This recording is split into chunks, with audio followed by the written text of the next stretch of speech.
Zinu, ka visgrūtākais ir iznāciens. Es nākšu vēlreiz, ja?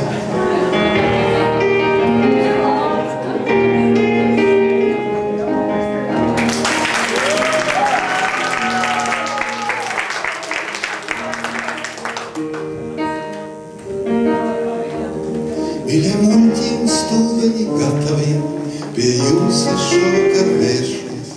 Līdz dienas pēc pēdējiem sauļiem sagramos, zvaigznes kā dimanta vēršiem. Mīļie muļķi un stulbeņi gataviem, pie jums es šovakar vēršos. Līdz dienas līdz pēdējiem sauļiem sagramos, zvaigznes kā dimanta vēršiem.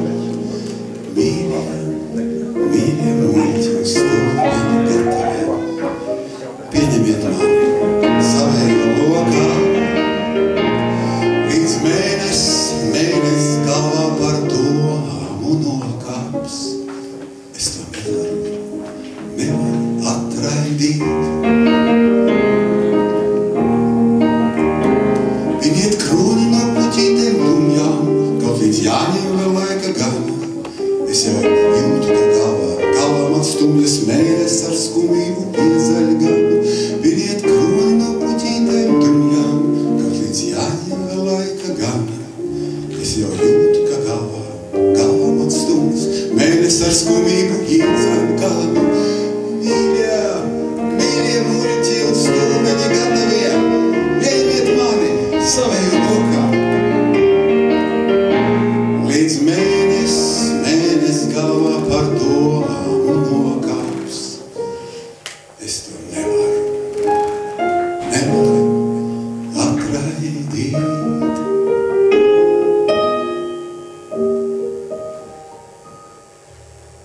Ir vairāk kā lepni, ka grāmatu izdevniecība Jumava atsaucās, es pat neatceros, tur bija tik daudz runu un tik daudz joku, ka atsaucās uz aicinājumu izdot vēlreiz grāmatu Mana atmiņu paradīze. Un būtībā viss tas sākās 4 mēneši pēc pirmās grāmatas izdošanas, kad es aizgāju uz Jumavu un teicu, vai nevarētu vienu eksemplāru, vai vienu kundzi no Amerikas. Gribu. Un viņi teica, ziniet, nav, bet piezvaniet pēc kādas nedēļas, 2, un atnāks no reģioniem, no rajoniem atpakaļ tie pēdējie eksemplāri. Droši vien, ka kāds būs. Es aizmirsu, pēc mēneša piezvanīju, un saku, jā, ir, brauciet pakaļ. Atkal es aizmirsu, un kad es reiz braucu garām, iegāju Jumavā, Zirno ielā. Kundze man atpazīst, pārdevēju. Nāciet, tur tā grāmata plauktā ir. Tad brīdī to grāmatu, tur kāds kungs rokā, mēs ilgi stāvam.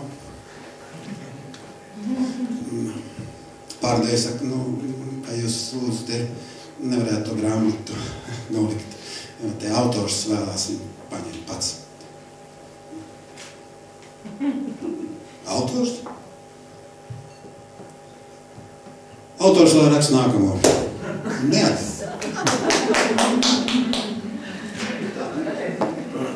Es pieliku vēl klāt 40 vai 50 vai 100 lapas puses.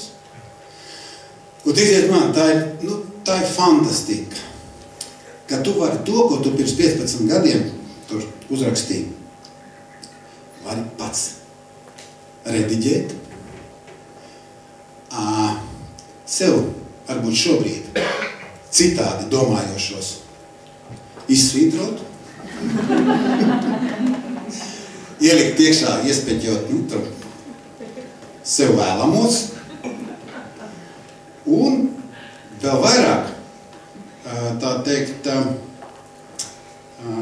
pierakstīt klāt, kas un kā es skatos šobrīd uz to, ko es uzrakstīju iepriekš.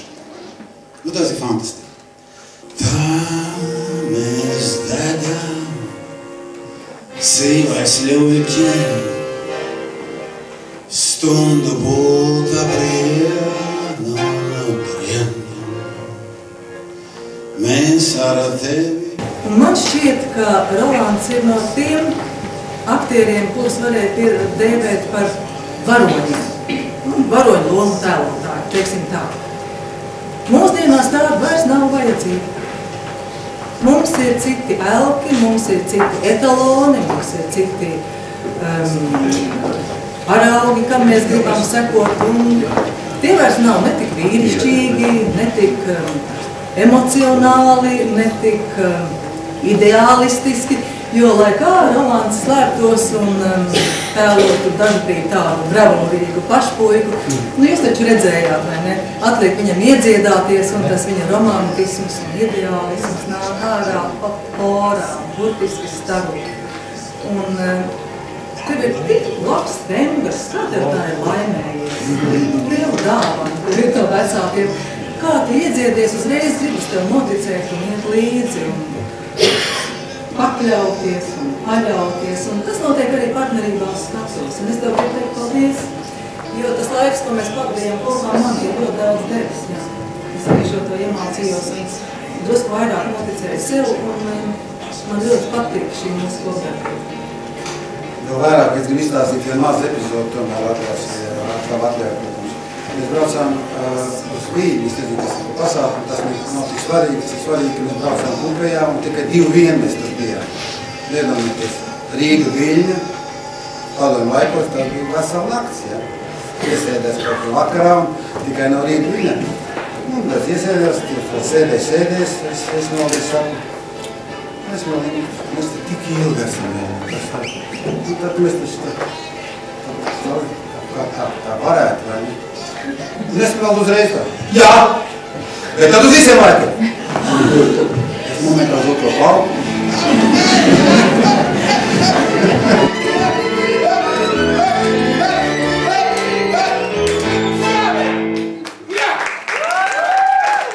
Uz 100 stundas es biju spiests viņu uzklausīt, ja?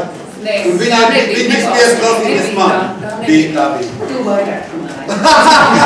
Tu runāji vairāk, jo tieši par to es gribu pateikties tev par to laiku. Es tev pozicionēs te zombēju. Jā, tu daudz pastāstīji, daudz atklājies, bet, ko es gribu teikt, mēs pavadījām tiešām daudz stundas kopā, strādājot un braucot, un es par tevi uzzināju, tu par mani uzzināju. Mēs tiešām dzīvojam vienā viesnīcā, mēs brokastojam kopā, mēs vakariņojam kopā. Mums bija blakus numuri, vienīgi klausies, bija pretī numuri.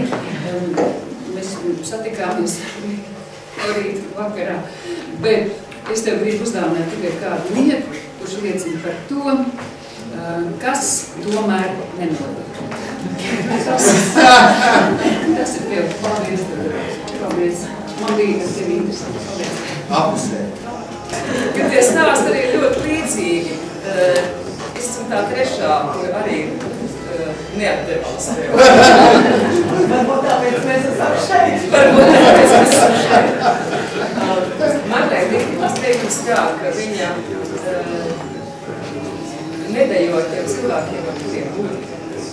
Es ar tevi dejoju. Tātad izsaka, kas? Es ar tevi tikai vienīgi strādāju. Es lepojos par to, es nenolūs, apšaubāju viņu priekšlikumiem. Vienē tas bija ļoti sen, tu vēl nebija 5 minūtes. Kāds tavās acīs raisās, šai brīdī asaras, nekatās. Ceru, ka to ar katru reizi arvien vairāk un vairāk nesaraudzinās mans dēļ. Jo, protams, māksliniekam aug. Jā. Līdz ar to, tas process ir patīkams. Pēc 15 gadiem atkal satiksimies uz ielas, vai ne? Mākslinieki, kur ies, vēl 15 gadi vismaz aktīvi strādājot. Un tad viņš, starp citu, uzrakstīs to īsto grāmatu. Šito jūs lasat kā starpproduktu. Pēc 15 gadiem tu zinās visu, ko tu gribi teikt. Atkal salīdz, viens skurminošs un grūšs. Tas esi tu, tad, kad visi pārējie būs beigušies, tad tu vēl stāvēsi. Un ja jūs esat bijuši Rolanda mājā, ja jūs esat bijuši pie viņa, tad jūs zināt, kāpēc kartusam ir tāda forma, jūs redzat. Kartus un vēl 2 mazi kartusiņi tādi. Un tas atpoguļo to Rolandu, to laikam būtību vai vēl kaut kā interjeru, jā. Un man, teiksim, Hamletā es atnācu tā, es atnācu tā kā skatītājs, un visu laiku domāju, ko tas vecais, tas staigā, viņš visu laiku sprēgā visiem. Es domāju, vai tad tā var attiekties pret cilvēkiem? Es taču viņu atceros toreiz, ka viņš filmējās tajā īsti pamācību mīlestībā. Man likās, nu tas ir, atvainojos, es esmu vīrietis, protams, bet tā ir, man likās, tas vislūkākais latviešu aktieris. Un pēc gadiem es te skatos, viņš te visus koriģē un visus ņemās, es domāju, ko te viņš var iemācīt, un beigās īstenībā viņš var iemācīt. Roland, paldies tev, tu man daudz ko iemācīji, arī daudz ko, ne jau tikai muskuļi galvenais, pareizi. Des amants, des unis.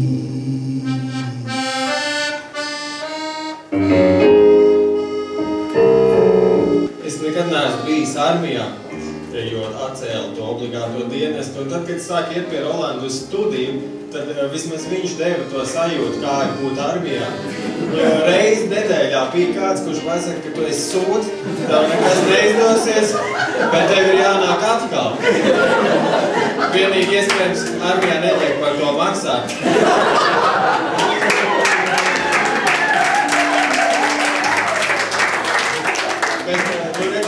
Tieši tās cilvēks, ka tu atgriezies tajā reizi nedēļā vai no citā.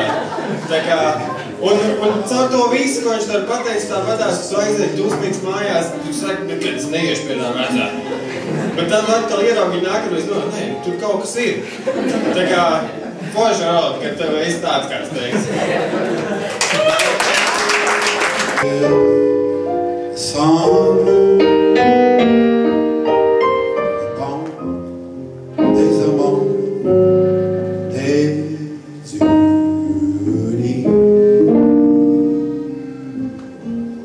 Es gribētu teikt, ja jums manis pietiek, tad man jūsu nekad nepietiks.